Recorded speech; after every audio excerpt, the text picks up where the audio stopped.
Friends அனைவருக்கும் இனிய நாள். டெக் எத்திக்ஸ் சீரீஸில் தொழில்நுட்பத்தினால் ஏற்படும் விளைவுகளை பற்றி ஆராய இருக்கிறோம். இன்றைய பதிவில் சோஷியல் மீடியா பிரிடிக்டிவ் அல்காரிதம் பற்றியும் அது நமது வாழ்க்கை மற்றும் சமூகத்தில் ஏற்படுத்தும் விளைவுகள் பற்றியும் ஆராய்வோம்.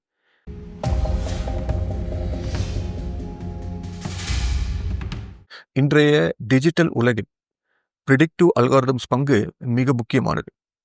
சோஷியல் மீடியா தளங்களில் நமக்கு கிடைக்கும் பர்சனலைஸ்ட் பரிந்துரைகள் முதல் நாம் ஒன்றை தேடும் சர்ச் முடிவுகள் வரை அனைத்தும் அந்த அல்காரிதத்தினால் தீர்மானிக்கப்படுகிறது. நமக்கு காட்டப்படும் செய்திகள், நாம் பார்க்கும் வீடியோ மற்றும் நமக்கு வெளிப்படும் விளம்பரங்கள் என்று அனைத்தும் இந்த அல்காரிதத்தினால் தேர்ந்தெடுக்கப்படுகின்றன. உலகத்தை பற்றிய நமது கருத்துக்களை இதுவே வடிவமைக்கின்றன. யூடியூப், இன்ஸ்டாகிராம், டிக்டாக் மற்றும் ஃபேஸ்புக் போன்ற தளங்கள் நீங்கள் அடுத்து எதை பார்க்க விரும்புவீர்கள் என்பதை ஒரு காம்ப்ளெக்ஸ் மெஷின் லேர்னிங் சிஸ்டம் மூலம் கணக்கிடுகிறது. உண்மையில் யூடியூபின் பொறியாளர்கள் மக்கள் தானாக ஒன்றை தேடி பார்க்கும் நேரத்தை விட அல்காரிதத்தினால் பரிந்துரைக்கப்பட்டு பார்க்கும் நேரம் அதிகம் என்று குறிப்பிடுகின்றனர்.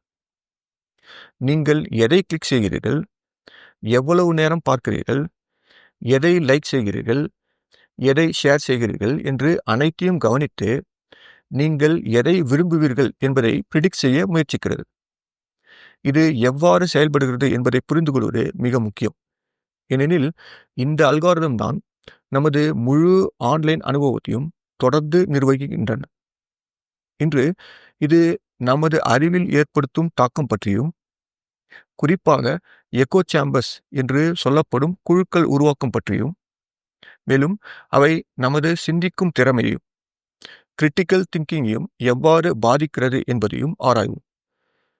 மேலும் இதன் மூலம் ஏற்படும் சமூக விளைவுகளையும், அது எவ்வாறு பிரிவையும் போலரைசேஷனையும் அதிகப்படுத்துகிறது என்பதை பற்றியும், இறுதியாக பர்சனலைஸ்ட் டேட்டா சேகரிப்பதன் மூலம் எழும் பிரைவசி தாக்கங்கள் பற்றியும் மற்றும் தொழில்நுட்ப நிறுவனங்களுக்கும் அரசாங்கங்களுக்கும் இடையிலான ஒத்துழைப்பு பற்றியும், அது ஜனநாயக கொள்கைகளுக்கு எவ்வாறு அச்சுறுத்தலாக மாறலாம் என்பதை பற்றியும் பார்ப்போம். இங்கே சொல்லப்படும் எக்கோ சேம்பர்ஸ் என்பதை கிணற்று தவளைக்கு எடுத்துக்காட்டாக கூறலாம். ஒரு கிணற்றுக்குள் நாம் எழுப்பும் ஒலி நமக்கு எவ்வாறு மீண்டும் எதிரொலிக்கிறதோ அதே போல இந்த குழுவில் பகிரப்படும் தகவல்கள் மாற்று கருத்துக்களுக்கு இடம் தராமல் ஒரே கருத்துக்களை எதிரொலிக்கின்றன.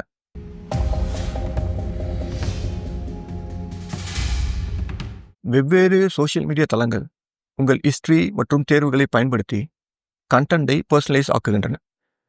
இந்த பிரிடிக்டிவ் அல்காரிதம் ஒவ்வொரு தளத்திற்கும் தனித்துவமான முறையில் வடிவமைக்கப்பட்டுள்ளன. உதாரணமாக, யூடியூபின் பிரிடிக்டிவ் சிஸ்டம் ஒவ்வொரு நாளும் நாம் யூடியூபில் செய்யும் செயலிலிருந்து 80 பில்லியனுக்கும் அதிகமான சிக்னலில் இருந்து கற்றுக்கொள்கிறது. தளத்தின் அல்காரிதம் ஒவ்வொரு யூசருக்கும் அவர்களின் செயல்களை பயன்படுத்தி அவர்களுக்கு ஏற்ற கண்டென்ட்டை வழங்கும் வகையில் வடிவமைக்கப்பட்டுள்ளது. இது யூசரின் இன்ட்ரெஸ்ட், அவர்களின் வாட்ச் ஹிஸ்டரி, வாட்ச் டைம், யூசரால் பார்க்கப்பட்ட வீடியோக்கள், லைக் செய்த கண்டென்ட் மற்றும் அடிக்கடி பார்க்கப்படும் சேனல்கள் போன்றவற்றின் அடிப்படையில் வீடியோக்களை பரிந்துரைக்கிறது. இந்த அல்காரிதம் நாம் பயன்படுத்தும் டிவைஸ் மற்றும் நாம் எந்த நேரத்தில் பார்க்கிறோம் என்பதையும் கணக்கில் கொண்டு ஒரு முழு பர்சனலைஸ்ட் அனுபவத்தை உருவாக்குகிறது. யூடியூபின் பிரிடிக்டிவ் சிஸ்டத்தின் முக்கிய நோக்கம் ஒவ்வொரு யூசரும் அவர்கள் ரசிக்கக்கூடிய கண்டென்ட்டை கொடுப்பதும் மற்றும் அவர்களை ஈடுபாட்டுடன் வைத்திருப்பதும் தான் ஆகும். இன்ஸ்டாகிராமின் அல்காரிதம் கிட்டத்தட்ட அதையே செய்கிறது.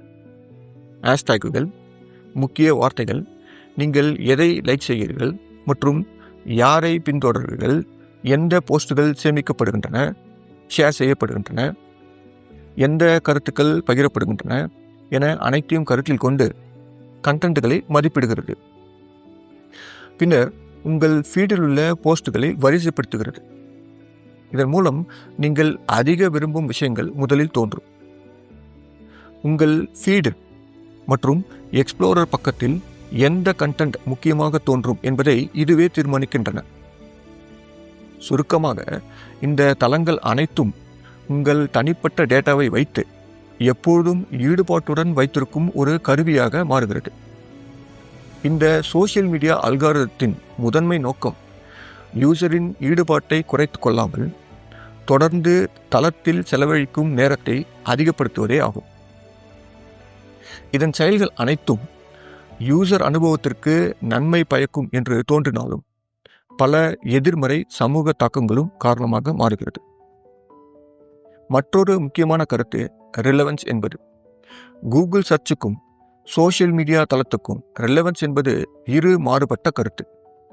கூகுள் சர்ச்சில் நாம் ஒன்றை தேடும்போது அது தேடப்படும் பக்கங்களின் தரம், பயன்பாடு, நிபுணத்துவம் என அனைத்தையும் கருத்தில் கொண்டு ரிசல்ட்டை வழங்குகிறது. ஆனால் சோஷியல் மீடியா தளங்கள் அதை எதையும் கருத்தில் கொள்ளாமல் யூசர்களின் ஈடுபாடு மற்றும் செலவிடப்படும் நேரம் என்பதையே முக்கியமாக கருத்தில் கொண்டு கண்டென்ட்டை வழங்குகிறது. அதற்கு இன்ஃபர்மேஷன், ஃபேக்ட்ஸ், சமூக நன்மை என்பதெல்லாம் அவ்வளவு முக்கியமில்லை.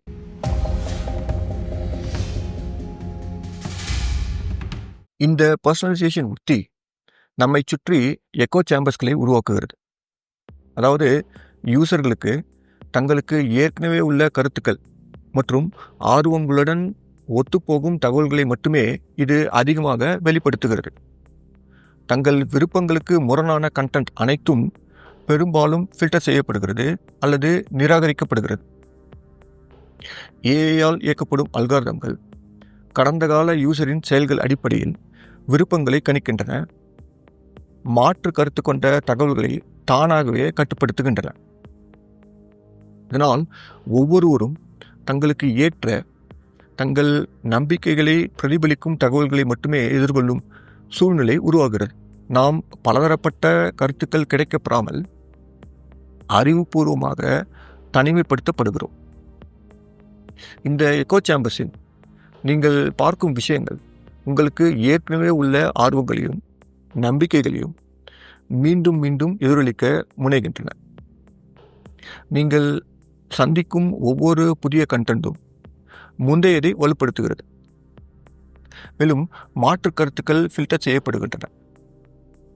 இதனால் உண்மையில் உங்கள் ஆன்லைன் உலகம் ஒரு குறுகிய வட்டத்துக்குள் சுருங்குகிறது. ஆராய்ச்சிப்படி இந்த சோஷியல் மீடியா தளங்கள் 2 பெரிய போலரைஸ் குழுக்களை உருவாக்குகின்றன. ஒரு குழுவில் உள்ள யூசர்கள் அந்த குழுவில் பகிரப்படும் தகவல்களை மட்டுமே பார்க்கிறார்கள், விவாதிக்கிறார்கள். மற்ற குழுவில் பகிரப்படும் தகவல்கள் அவர்களுக்கு எட்டப்படுவதில்லை. இதனால் பொது விவாதம் பிளவுபடுகிறது, சமூகத்தில் பிரிவினை ஏற்படுகிறது. இதற்கு இந்த அல்காரிதம்கள் மட்டும் காரணமல்ல, உளவியல் ரீதியாகவும் சில காரணங்கள் உண்டு. அதை இந்த அல்காரிதம்கள் பயன்படுத்திக் கொள்கின்றன. முதல் காரணம் கன்ஃபர்மேஷன் பயாஸ். நமது மனித இயல்பு ஏற்கனவே நமக்கு உள்ள நம்பிக்கைகளை உறுதிப்படுத்தும் தகவல்களை மட்டுமே தேடுகின்றன. அதற்கு எதிர்மறையான ஆதாரங்களை புறக்கணிக்கின்றன, நிராகரிக்கின்றன. இந்த வெளிப்பாடு ஒரு சுழற்சியை உருவாக்குகிறது. அதனால் தனிநபர்கள் தங்களுக்கு ஏற்கனவே உள்ள நம்பிக்கைகளில் மேலும் உறுதியாகி விடுகிறார்கள், மாற்று கருத்துக்களை நிராகரிக்கிறார்கள். இரண்டாவது, சோஷியல் ஐடென்டிட்டி தியரி.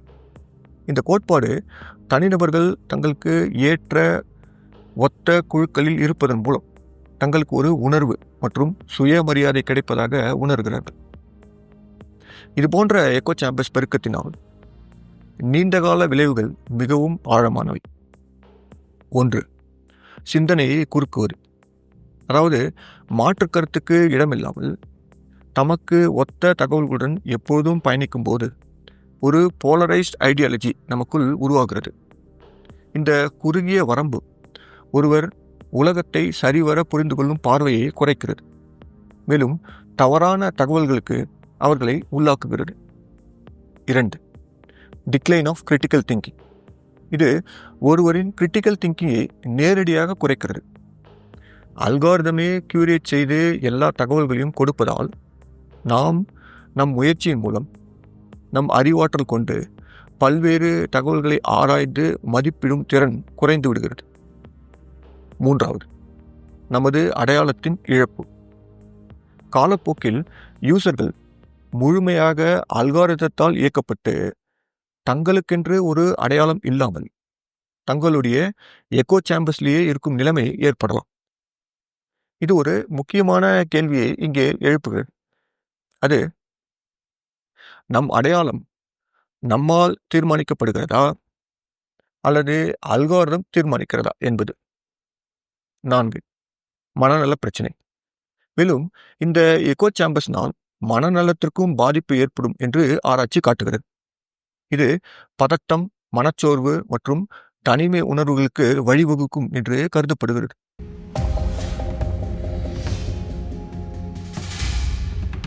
ஒவ்வொரு தனிப்பட்ட எக்கோ சேம்பர்ஸும் ஒரு குறிப்பிட்ட உலக கண்ணோட்டத்துடன் இயங்குகிறது. அது சமூகத்தில் பல்வேறு போலரைஸ்ட் குழுக்களை உருவாக்கி சமூக பிளவுகளுக்கு வழிவகுக்கிறது. தனிநபர்களுக்கு எதிர்மறையான கருத்துக்களுக்கு இடமில்லாமல் போவதால் தங்கள் கருத்தே சிறந்தது, உண்மையானது என்று நம்ப தொடங்கிவிடுகிறார்கள். இதனால் மாறுபட்ட கருத்து கொண்டவர்களை புரிந்து கொள்வதையும் அவர்களுடன் தொடர்பு கொள்வதையும் தவிர்க்கிறார்கள். ஆக்கப்பூர்வமான விவாதம் முற்றிலும் குறைய வழிவகுக்கிறது. இதன் தாக்கம் மிகவும் ஆபத்தானது, பெரியது. ஜனநாயக அமைப்புகளுக்கு அச்சுறுத்தல் ஏற்படலாம். சமூகம் சித்தாந்த ரீதியாக பிரிக்கப்படலாம். பல நாடுகளில் செய்தி நிறுவனங்கள் 2 எதிர்மறை குழுக்களாக செயல்படுகின்றன. ஒவ்வொன்றும் தங்களுக்கு ஏற்ற தகவல்களை மட்டுமே மேற்கோள் காட்டுகின்றன. உண்மைகள் மழுங்கடிக்கப்படுகின்றன. இந்த பிளவை சோஷியல் மீடியா தளங்கள் அப்படியே பிரதிபலிக்கும் போது அதன் யூசர்கள் நிகழ்வுகளின் ஒரு பக்கத்தை மட்டுமே பார்க்கிறார்கள். அரசியல் மற்றும் தொழில்நுட்ப நிறுவனங்கள் இந்த அல்காரிதம் டார்கெட்டிங்கை பயன்படுத்தி டிவைசிவான கண்டென்ட்டை ஏதோ ஒரு குழுவுடன் சேர்த்து வைரலாக்க முனைகின்றன. இது போன்ற பயன்பாடு மிகவும் கவலைக்குரியது. அல்காரிதங்கள் யூசரின் ஈடுபாட்டிற்கு முன்னுரிமை அளிக்கும் வகையில் அமைக்கப்பட்டுள்ளதால் அதை சக்தி வாய்ந்த நிறுவனங்கள் தங்களின் அஜெண்டாவை யூசர்களுக்கு கொண்டு செல்ல மிஸ்யூஸ் செய்ய வாய்ப்புள்ளது.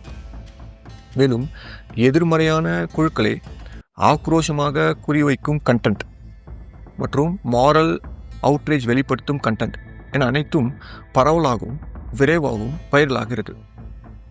இந்த வைரல் தன்மை தற்செயலானது அல்ல. அத்தகைய கண்டென்ட்களுக்கு அல்காரிதம் முன்னுரிமை அளிக்க முனைவதும் ஒரு பரபரப்பான செய்தியை எப்பொழுதும் நாடும் மனிதனின் இன்ட்ரெஸ்டும் தான் காரணம்.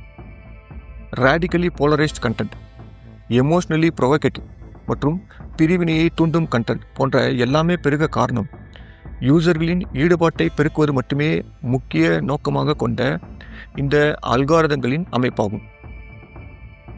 அது நம்முடைய லைக்ஸ், ஷேர்ஸ் மற்றும் கமெண்ட் என அனைத்தையும் வைத்து இது போன்ற கண்டென்ட்களுக்கு முன்னுரிமை அளிக்கிறது.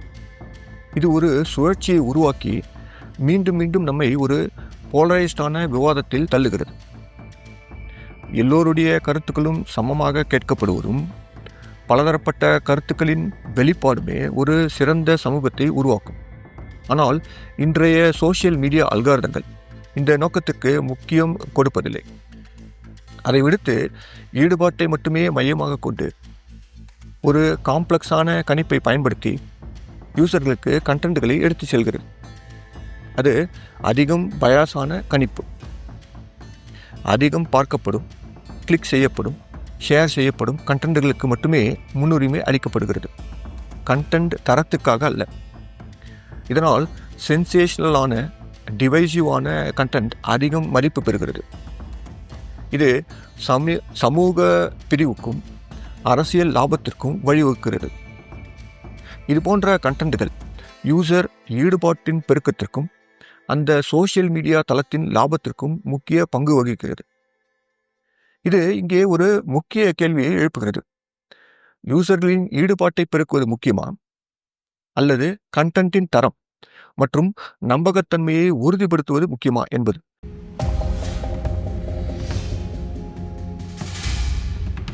டிஜிட்டல் உலகம் என்பது தனித்தனியாக இயங்குவது போல தெரிந்தாலும் அதற்கிடையே தகவல்கள் பல்வேறு வழியாக பகிரப்படுகிறது. உதாரணமாக, ஃப்ளிப்போர்ட் கூகுள், ஃபேஸ்புக் அல்லது ட்விட்டர் போன்ற இணைக்கப்பட்ட சர்வீஸிலிருந்து தகவலை பெறுகிறது என்று வெளிப்படையாக கூறுகிறது. அதாவது, நீங்கள் கூகுளில் சர்ச் ஒன்றை தேடுகிறீர்கள் என்று வைத்துக் கொள்ளுங்கள். அதன் தாக்கம் ஃப்ளிப்போர்டில் எதிரொலிக்கும். இதனால் ஒரு யூசரின் முழு ஆன்லைன் அனுபவமும் ஒரே விதத்தில் அமைக்கப்படுகிறது. அல்காரிதங்கள் யூசருக்கான ஒரு முழுமையான டிஜிட்டல் அடையாளத்தை தீவிரமாக உருவாக்குகின்றன. பின்னர் இந்த அடையாளத்திலிருந்து வெளியேறுவது கடினமான சவாலாக மாறும். ஏனெனில் யூசரின் தேர்வுகள் பல கோணங்களிலிருந்தும் வலுப்படுத்தப்படுகின்றன. காலப்போக்கில் நமது தேர்வுக்கும் அல்காரிதத்தின் தேர்வுக்கும் இடையிலான கோடு மங்கத் தொடங்கிவிடும்.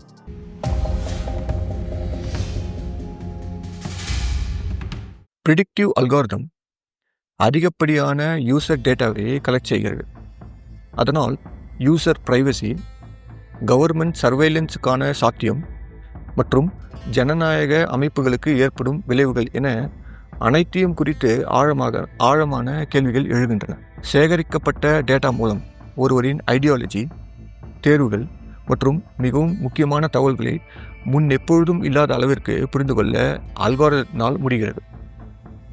அல்காரிதங்கள் ஒருவரின் ஷாப்பிங் ஹிஸ்டரி, இன்டர்நெட் ப்ரௌசிங் செயல்பாடு மற்றும் துல்லியமான ஜியோ லொகேஷன் ஆகியவற்றிலிருந்து ஒருவரின் வருமானம், மதம், உறவு நிலை அல்லது அரசியல் தொடர்பு போன்ற தனிப்பட்ட விவரங்களை ஊகிக்க முடியும். நவீன அல்காரிதங்கள் சில சமயங்களில் பல ஆதாரங்களை இணைப்பதன் மூலமும் அல்லது ஒன்றை நீண்ட காலத்திற்கு கண்காணிப்பதன் மூலமும் இதனை சாத்தியப்படுத்த முடியும். இதனால் ஒருவரின் பிரைவசி கேள்விக்குறியாகிறது. பெரிய நிறுவனங்கள் தங்களின் லாபத்திற்காகவும் யூசர்களின் அனுபவம் மற்றும் ஈடுபாட்டை அதிகரிக்கவும் பெரிய அளவில் டேட்டாவை சேகரிக்கின்றன. இந்த டேட்டாக்கள் அரசாங்கங்களுக்கு ஒரு சர்வைலன்ஸ் கருவியாக மாற வாய்ப்புள்ளது. தொழில்நுட்ப நிறுவனங்களுக்கும் அரசாங்கத்திற்கும் இடையிலான இந்த ஒத்துழைப்பு எப்போதும் ஒரு வாலண்டரி ஒத்துழைப்பாக இருக்கும் என்று சொல்ல முடியாது. அது சில சமயம் ஒரு சட்ட ரீதியான கட்டாயமாக கூட இருக்கலாம்.